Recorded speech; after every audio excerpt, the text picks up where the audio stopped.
Hey guys, Phoebe Snipes here from Team Epiphany, and this is another tutorial on how to record your audio as well as people on Xbox Live's audio if you want to do commentaries or machinimas or videos.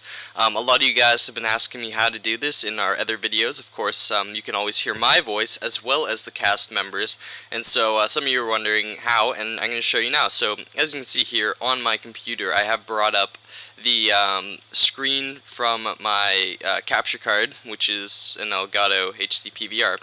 And basically, the way we do this on our, and this is basically the only way, unfortunately, you can't just click a magic button and get both the audio from the game and your audio going through into the computer. Because, of course, all the audio from the Xbox is going into this program, and it's being recorded. Now, you can go to your preferences on Xbox and actually adjust it. So under voice, you'd go to play through headset, play through speakers, or play through both. You're going to want to click play through both. That way you can hear it through your headset and it will go through the speakers, which in this case will actually go to the computer so you can record the other people's audio. Another thing to do here is turn the game volume down. In some games like Call of Duty, you can actually turn all the game volume down except for the people's voices. This is really handy when you're playing like loud gun games or something like that, and you don't want the audio of the game to go over the people you're recording because their audio can sometimes be a little quiet. For Halo Reach, in this case, you cannot do that. So unfortunately, I know a lot of you guys sometimes complain about the audio issues, and this is basically it. When you're playing some sort of game like a racing game and you have the sound of the engine going over the other people's audio, you can't just get rid of that, and it's the same file, so I can't lower one without lowering the other. But what you can do is lower the game volume, so that's whenever someone speaks, the game volume will go down. Now this does work sometimes for games like Halo Reach when you are racing and stuff. When someone begins to talk, you can hear them really clearly, but you do get a kind of jump back after that where the game volume hits straight up. So it is a little bit of a problem in post-editing when you're trying to get all the audio volumes evened up, but this is all just takes time and practice. So once you have that set up and you're in a lobby, for example Halo Reach or COD works the same way. The way I do this, and looking back onto my computer screen here, because I am on a Mac, I will be using GarageBand, which I actually don't have down here. But if you're on Windows, it works the same way, and you can use Windows Movie Maker to do this as well. I'm not going to open GarageBand just because I don't want my computer to start lagging like crazy.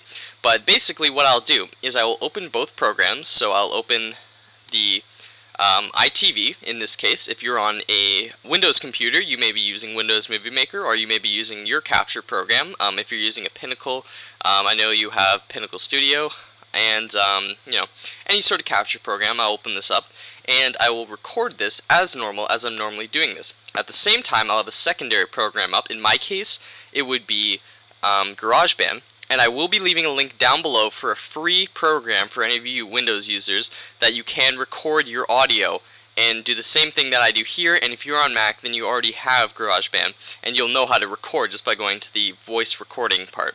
And so once that's done, I'll have both the programs open, and I'll click record on this and record on the other program, and I won't really care about anything. Now the issue with this is a lot of people say, you know, you're recording both audio, it doesn't really matter.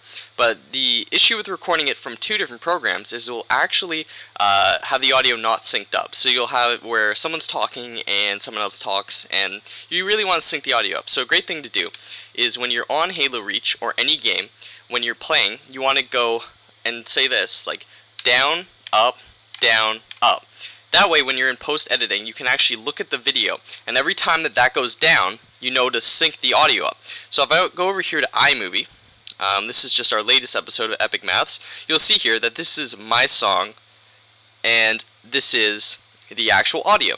Now the game audio comes from this, so when you hear Uncatchable and Slick and everyone else speak, their audio is actually all from the same game audio. It's all in the same video, which I'll be exporting from iTV, or in your case, whatever you use. As for my audio, it comes from a different file source, which I'm exporting from GarageBand. And the way I sync these up is I literally, before the video starts, and you can see here, I move it up and down and up and down. And then I go to my audio here, which I can drag around wherever I want, and I just move it so that when I put it under the thing and I play it through, it'll actually say up, down, up, down, and the second after I say up, the video on the screen will go up. And that way I know that the audio is perfectly synced and that we can record and have a video with us talking back and forth. And I know this is an issue for a lot of you who think that you just have to record the game audio, or you have to just record your audio. So this is a pretty good solution, and it works really well with Halo Reach, as you've seen, but the best games to use it for are the games that you can lower the game audio, because as you can see here, they are the same file, so I can't lower one audio without lowering the other. Once you have the two audio though together, you can just play around with them, and it takes a little bit of experience just to figure out, in some situations, I know with certain racetrack maps like this, I like to lower the audio on the main channel significantly, and I'll raise my audio, and vice versa. So anyway guys, that's basically it. It's a pretty easy thing to do, just two different programs, two different audio sources, bringing them together and syncing them up with that little method of just saying up, down, and it works really well. And then you just cut that part out. As you can see here, it just goes straight into what we're saying. So again guys, if you're on a Windows computer and you don't have a secondary program to capture audio, I will be leaving down a free trial/free program where you can do that. And I hope you guys enjoy the tutorial and it helps you out and you can go make some of your own videos. So anyway guys, thanks for watching. Don't forget to rate, comment, and subscribe, and I will see you guys next time.